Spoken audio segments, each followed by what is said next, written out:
Fala, seus pasteleiros da TI! Eu sou o Rodrigo Donha. Eu sou Misha. E sejam bem-vindos a Botsforce. E no dia de hoje vamos comentar um pouquinho mais sobre SOAP API na prática, assim como falamos no último vídeo relacionado. Antes de tudo, você que não conhece as normas aqui do canal, a gente pede o seu like, que ajuda a gente a crescer e chegar a mais gente. A gente pede o seu inscreva-se, se você gostar do vídeo e, óbvio, essa é a sua primeira vez, pode assistir até o final, se não, já viu alguns vídeos nossos, pode se inscrever aí desde o início, que ajuda a gente também. Seu comentário e compartilhamento também ajuda muito a gente a cada vez mais chegar a mais pasteleiros desse mundo. Então, a gente pede todas essas ajudas, que é a única forma que a gente tem para conseguir chegar a mais gente, esse tipo de coisa. Eu sei que é um saco tanto para vocês quanto para a gente pedir. É um saco para vocês para fazer, quanto para a gente para pedir. E agora, sem mais delongas, para começar, eu vou mostrar para vocês, pessoal, relacionada ao ambiente. Quando você está na sua organização, você consegue ir na parte do Setup configurações e configurações em português. Aqui, quando você vai na parte de configurações, você consegue na busca rápida colocar API, que vai te trazer essa opção, integrações e API.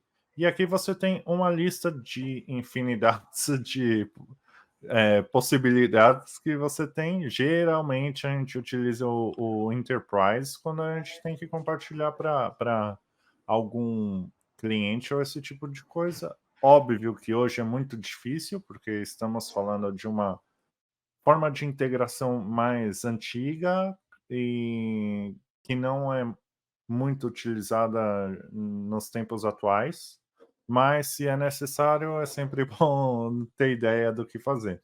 Então aqui você tem o modo Enterprise, que é o mais completo, você tem o Partner, que limita alguns acessos e tudo isso. Óbvio que a gente não sabe tanto a detalhe e nem vamos entrar nesse pormenor, vamos dizer assim, de cada um, como funciona, mas você tem vários outros, como só as classes API, só o metadado e outras milhares de opções aqui que você consegue compartilhar para o cliente e fazer com que o cliente tenha acesso a todas essas ferramentas, vamos dizer assim. E agora eu passo a palavra para o Donha, que vai mostrar para a gente na prática como a gente consegue conectar a um ambiente. E é isso, Donha.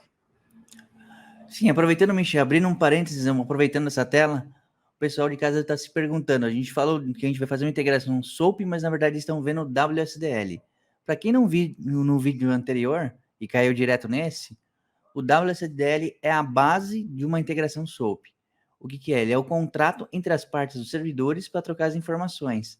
Então, você vai no sistema que você quer conectar, extrai o WSDL, configura onde você vai utilizar, e aí ele vai formatar tudo que você precisa para comunicar com o outro sistema. Nesse caso, a gente vai estar usando o Enterprise, onde ele vai ter todos os métodos de SOAP, e aí a gente vai selecionar o que a gente quer e vamos fazer alguns exemplos na prática.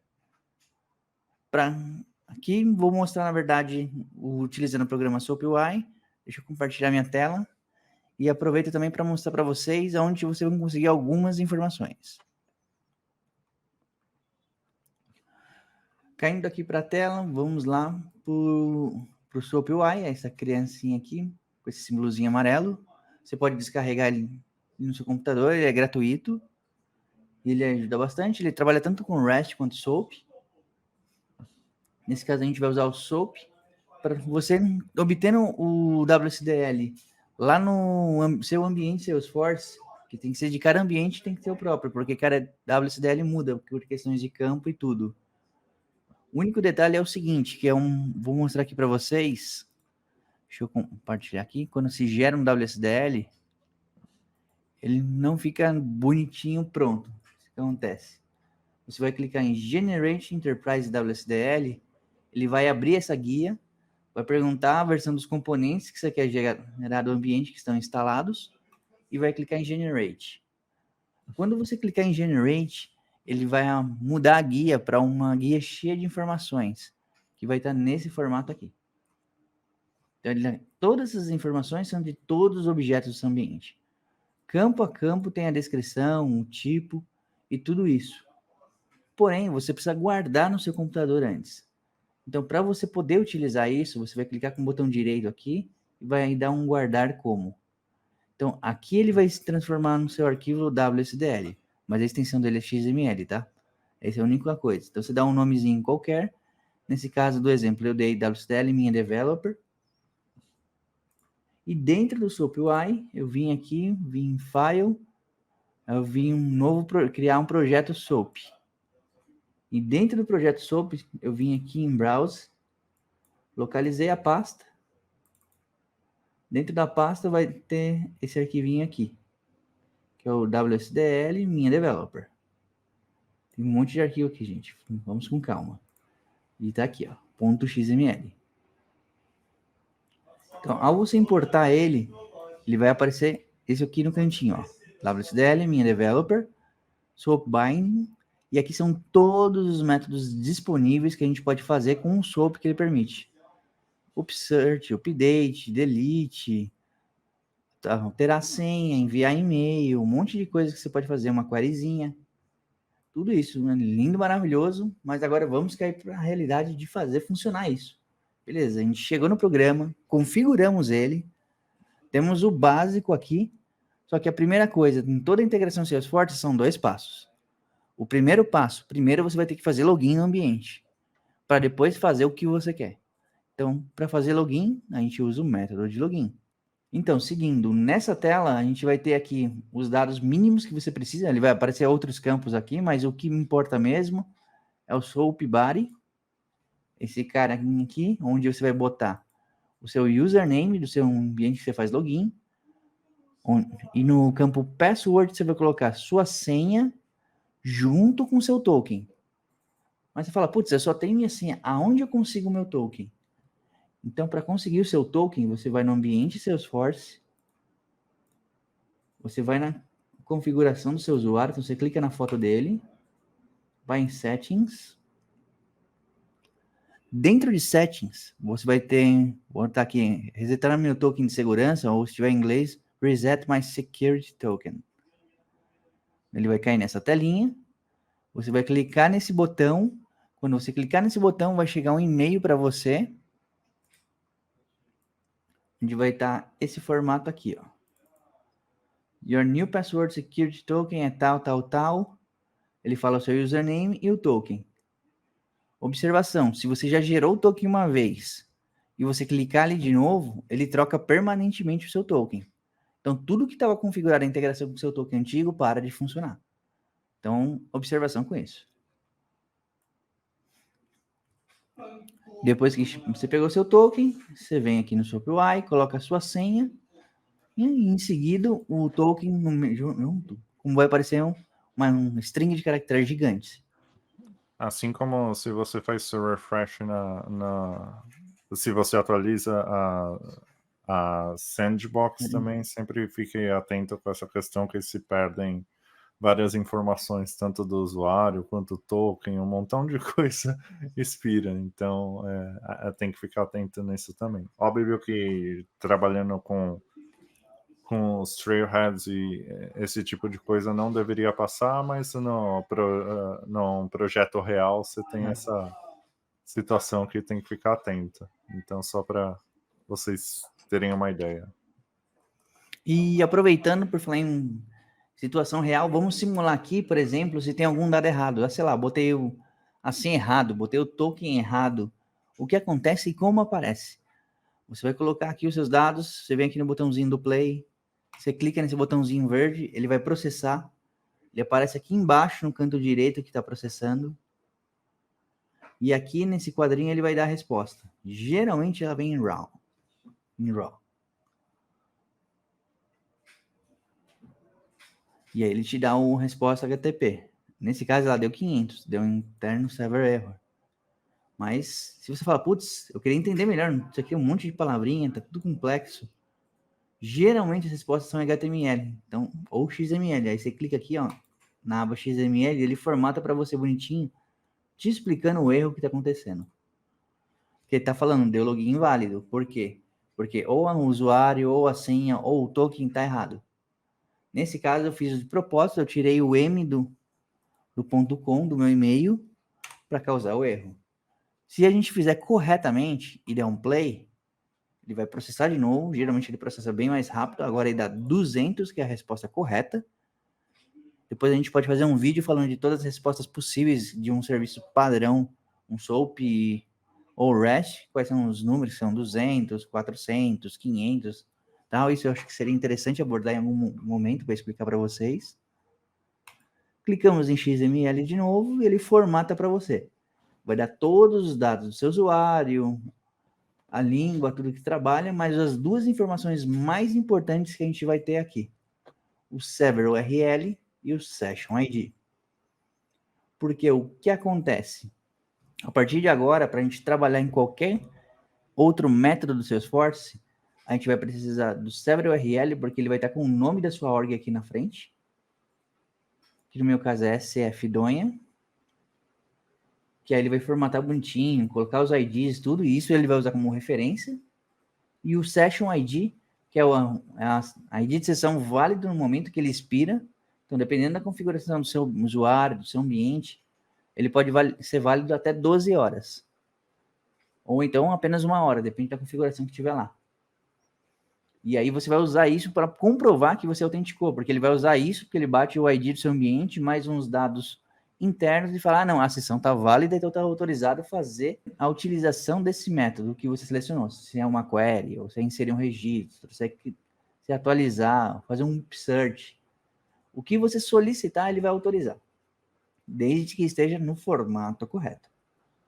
Só acrescentando, igual o Donha disse, se vocês quiserem, comenta aí embaixo, porque a gente pode abordar todos os códigos, mas geralmente 200 e qualquer coisa é sempre sucesso, vamos dizer assim, e os outros é sempre questão de erro. Óbvio que tem suas especificações, 400 é uma coisa, 500 é outra, mas se vocês quiserem, deixa aí no comentário que a gente faz um vídeo disso. Provavelmente muito mais teórico que prático, porque não tem muita prática nisso, mas fica a critério de vocês. E qualquer outro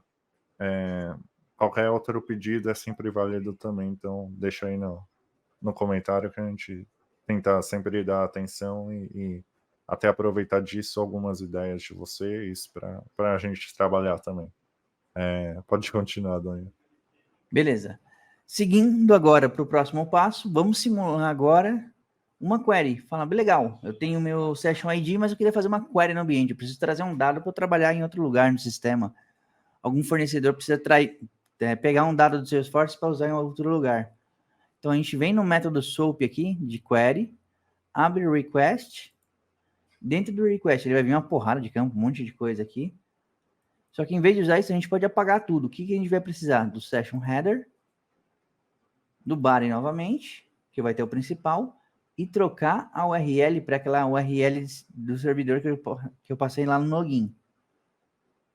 Então, a gente vem aqui no login, pega esse server URL, copia ele todo, vem aqui para o request 1, cola ele aqui em cima, pega o Session ID, cola ele aqui e mantém as tags, tá? Que ela tem a tag de abertura e fechamento, como todo HTML, e o XML também. E aqui a gente escreve a nossa query. Qualquer query que a gente faria dentro do Salesforce, no console developer ou qualquer outro sistema, até num data loader, por exemplo, a gente pode fazer a mesma query aqui. Nesse caso, eu peguei uma query básica de exemplo de account. Diga, Michel. Não, só o Workbench também, tem vários outros inspector. Aí a ferramenta depende da pessoa. Vai do gosto do cliente, se é de pastel de carne ou de frango. Pois é. Aí, seguindo aqui, a gente tem uma queryzinha básica, eu botei um select, botei um name from account. Observação, se você for fazer isso em produção, sempre coloque um limite ou um where legal, tá? Como a gente está no ambiente de teste, tem pouquíssimos dados, não precisamos nada disso, porque é pouquíssima coisa. E a gente vem e dá um play novamente. Se tudo tiver certo, ele vai dar o 200 e vai te voltar os dados aqui, ó. Você vai ver que cada conta, ele vai me voltar só um name, que foi o que eu pedi. Porém, se eu quiser mais coisas, eu venho aqui, coloco um ID, coloco posso colocar um create date, ou let modify date, e podemos ter mais coisas. Coloquei o ID e o date, e agora ele vai retornar essas informações. Uma observação interessante é o seguinte, que o formato de data do Salesforce no banco de dados ele é diferente de outros padrões. Geralmente ele usa ano, traço mês, traço dia, T para indicar tempo de hora, minuto, segundo e milésimo com Z. Então, se você fazer um where numa query usando um campo data, você tem que usar esse formato. Porém, temos uma observação que é o seguinte, dependendo do idioma do usuário, essa formatação muda. Então, o Salesforce ele tem um link onde ele fala os formatos de data que ele trabalha. Então, assim, cada país ele tem uma formatação diferente. Alguns países da América Latina usam a mesma formatação ou tem algum pequeno detalhe. Alguns, em vez de traço, é ponto ou é barra. Depende, tem alguns detalhezinhos. Algum muda a ordem, por exemplo, qualquer dia, mês, ano. E aí tem variações disso. Só para acrescentar, pode acontecer em alguns ambientes e projetos também, justamente que quando você tem que entregar com outro sistema que não vai ser o Z, vai ser -3, por exemplo, que é justamente a questão da zona do horário, né, que você tem. Então, o time zone que você tem. Então, por exemplo, aqui seria -5, no Brasil seria -3. Então, essa tipo de informação é importante saber também. Inclusive, quando você tem que, muitas vezes, fazer esse paralelo, vamos dizer assim, entre outro sistema com Salesforce, é sempre, tipo, um sofrimento, entre aspas, porque você tem essa questão das datas e esse tipo de coisa. Então, é bom ficar alerta, porque as datas que estão guardadas aí, como mostra pelo Salesforce, na verdade é como se fosse o time zone 0. Então, óbvio que para você como usuário, ele pega a configuração do usuário e te mostra de uma forma bonita, vamos dizer assim, mas por trás ele está guardando como se fosse 0 a hora, vamos dizer assim. Sim, como referência, o Salesforce ele sempre usa o GMT0 como base. Então, tudo ele vai ser a base do GMT0. Só tem que tomar um cuidado com isso. Então, porque às vezes você pode botar no horário e ele pode ir no dia seguinte. Ou dia anterior, por causa dessa diferença horária. Então, cuidado com isso, pessoal. Principalmente com carga de dados. Seguindo esse exemplo que temos aqui, o que acontece? Vocês vão ver esse númerozinho aqui, é o current. O que acontece? Salesforce, como é o nosso amiguinho, um camarada, que gosta de dar desempenho para todo mundo, ele te limita em tudo. Então, aqui ele está te avisando quantas solicitações de API você já fez e quantas você tem ainda para fazer no período de 24 horas. Ah, se eu fizer um monte de requisição e estourar isso, o que acontece? O que acontece é que praticamente a org para. Por quê? Porque você não vai conseguir fazer integração, você não vai conseguir fazer login na org, que também conta isso, que vai dar uma porrada de limites. Porém, tem algo que o Salesforce ajuda, que ela pega a quantidade de usuários, multiplica por um número e te dá um limite por dia. Então, assim, eles pegam a quantidade de usuários e te dá esse limite. E esse limite de introdução é geralmente muito alto. É da casa dos milhões para cima. Mas você pode consultar. Tem um relatório nativo do Salesforce, na parte de relatórios, onde fala o uso de API nos últimos 24 horas, ele fala dos últimos 7 dias. Você consegue acompanhar, você tem na configuração do sistema também, fala lá, se está próximo ou não. Então, assim, tem bastante local de informação, tem bastante coisa. Se você usa Inspector, no canto lateral direito do Inspector, ele tem uma parte de limites, que é esse aqui, ó.